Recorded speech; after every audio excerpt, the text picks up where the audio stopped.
Hello viewers, আসসালামু আলাইকুম। আশা করছি সবাই ভালো আছেন। ওয়েলকাম টু আক্তারস। আমি আক্তারও যেমন আপনাদের সাথে আছি। চলুন আজকে আমরা 4টি ম্যাথ সমাধান করব। প্রথম 3টি আমি দেখিয়ে দিব এবং 4 নাম্বারটি আপনারা কমেন্ট বক্সে উত্তরটি জানিয়ে দিবেন। চলুন তাহলে প্রথমটি দেখা যাক। প্রথমটিতে দেখুন, লক্ষ্য করুন, বলা হচ্ছে যে একটি গরু একটি গরু 5%, লক্ষ্য করুন, 5% ক্ষতিতে বিক্রয় করা হলো। গরুটি আরও 500 টাকা, এই যে আরও 500 টাকা বেশি মূল্যে বিক্রয় করলে 5% লাভ হতো। এখানে ক্ষতিতে বিক্রয় করেছে, এখানে আরও 500 টাকা বেশি যোগ করলেই লাভ হতো। গরুটির ক্রয় মূল্য কত? এই যে ক্রয় মূল্যটি বের করতে বলা হচ্ছে। লক্ষ্য করুন, এটি যদি আমি একটা বার সাইন ধরি, একটু খেয়াল করুন, আমার আমার এই মাঝখানে হচ্ছে ক্রয় মূল্য আছে। এখানে লক্ষ্য করুন, এখানে হচ্ছে ক্রয় মূল্য, এখানে ক্রয় মূল্য। লেফট সাইডে গেলে এটি হচ্ছে 5% ক্ষতি, আর এইখানে হচ্ছে 5%, এই 5% হচ্ছে লাভ। এই যে ক্ষতিতে বিক্রয় করেছি, এখান থেকে যদি আমি এই দূরত্ব কাউন্ট করি, তাহলে এখানেই 500 টাকা, মানে ক্ষতিতে বিক্রয় করেছি, এটি এর সাথে যদি 500 টাকা যোগ করে দিই তাহলে লাভ হবে। এইখানে আসলে বিক্রয় মূল্য মানে লাভ, 5% লাভ হবে। এখন আমরা শর্টকাটে কিভাবে সমাধান করব সেটিই দেখে নেব। প্রত্যেকটা ম্যাথে আমি কিন্তু শর্টকাটে সমাধান করব, পরীক্ষার হলে যেভাবে ঠিক সেভাবে। চলুন তাহলে দেখা যাক। প্রথমত এই যে যত টাকা বেশি বলবে, যত টাকা বেশি, এই বেশিটা আমি লিখে নেব। প্রথম কাজই আমার কি, এই যে বেশিটা আমি লিখব। 500 টাকা, এই 500 টাকা লিখলাম। লক্ষ্য করুন, এই বেশিটা লিখব। এই বেশিটা হচ্ছে আপনার মূলত হচ্ছে এই যে কত শতাংশ, এই যে পার্থক্য মূলত। বেশি মানে কম, বেশি মানে কিন্তু পার্থক্য। এই যে 5 আর এই 5-এর পার্থক্য, তার মানে হচ্ছে এই 5 আর 5 যোগ করব, আমি 5 আর 5 যোগ করব, আর ইন্টু এই যে গরুটির মোট মূল্য হচ্ছে আপনার 100 টাকা ধরে নেব। তার মানে 100 টাকা ইন্টু 100 দিয়ে গুণন করে এখন শুধুমাত্র ক্যালকুলেশন করলেই কিন্তু উত্তরটি হয়ে যাবে। চলুন তাহলে ক্যালকুলেশন করা যাক। ক্যালকুলেশনে এখানে 500, তাহলে 500, আর এখানে হচ্ছে 10 ইন্টু হচ্ছে 100, তাহলে এই যে শূন্য শূন্য আমরা কাটলাম, তাহলে 5000। লক্ষ্য করুন, উত্তরটা হচ্ছে কত? 5000। তাহলে এখানে যে উত্তর আছে কত? এই যে ক, তাহলে ক will be the answer here. তাহলে চলুন তাহলে দ্বিতীয় ম্যাথে যাওয়া যাক। একই নিয়ম ফলো করে আমরা সমাধান করি। দেখুন, 2 নম্বরটিতে বলা হচ্ছে একটি দ্রব্য 10% ক্ষতিতে, 10% ক্ষতিতে বিক্রয় করা হলো। বিক্রয় মূল্য 80 টাকা, এখানে 80 টাকা বেশি হলে 10% লাভ হতো।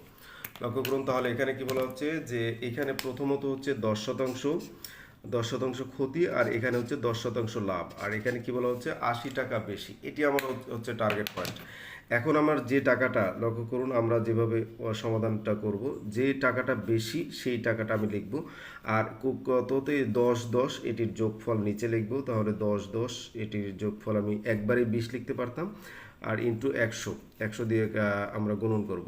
তাহলে এখানে 80 ভাগ হচ্ছে 10 10 হচ্ছে 20, শূন্য শূন্য আমি কাটলাম, আর ইন্টু হচ্ছে 100। তাহলে 2 দিয়ে এখানে যদি আমরা 8কে ভাগ করি, তাহলে 4, এই যে 4 আর হচ্ছে 2টা শূন্য, তাহলে 400। এই যে ঘ উইল বি দ্য আনসার। চলুন তাহলে পরের ম্যাথটি সমাধান করা যাক। 3 নম্বর ম্যাথে বলা হচ্ছে একটি কলম 20% ক্ষতিতে বিক্রয় করা হলো। বিক্রয় মূল্য 45 টাকা বেশি হলে এই যে 5% লাভ হতো। কলমটির ক্রয় মূল্য কত সেটি আমাদেরকে বের করতে বলা হচ্ছে। তাহলে আমাদের প্রথম কাজ হচ্ছে এই যে যত বেশি সেই টাকাটা লেখা, আর এই যে 20 আর এই 5 এটার যোগফল করা। 20 5 যোগফল ইন্টু হচ্ছে 100। তাহলে এর পরের লাইনে চলে যাই। চলুন তাহলে পরের লাইনে এখানে 45 আমরা লিখলাম, আর এখানে 25 লিখলাম। 25 ইন্টু এখানে 100। তাহলে এই লক্ষ্য করুন, এখন আমরা ক্যালকুলেশন করব। 5 দিয়ে যদি আমরা কাটাকাটি করি, দেখুন, এই যে 5 5 5 25, আর হচ্ছে 5 নং 45, আর 5 দিয়ে এখানে যদি আমরা কাটি, তাহলে 5 5 20 100, আর 9 দুগুণা 18, দ্যাট মিনস 180। 180 টাকা, এটি আমাদের উত্তর। এখানে খ উইল বি দ্য আনসার। তাহলে চলুন এই যে এই নিয়ম ফলো করে 4 নম্বরটা ম্যাথটি আপনারা সমাধান করবেন। চলুন দেখে আসি 4 নম্বর ম্যাথটিতে কি বলা হচ্ছে।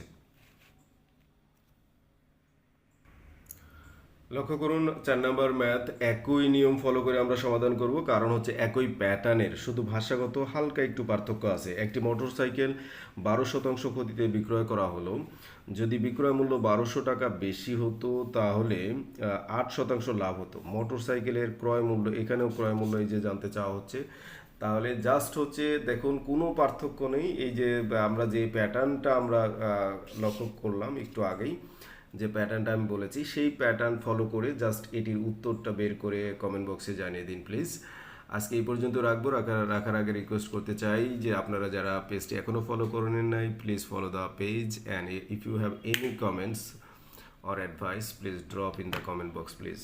Allah Hafiz for today. Assalamu alaikum.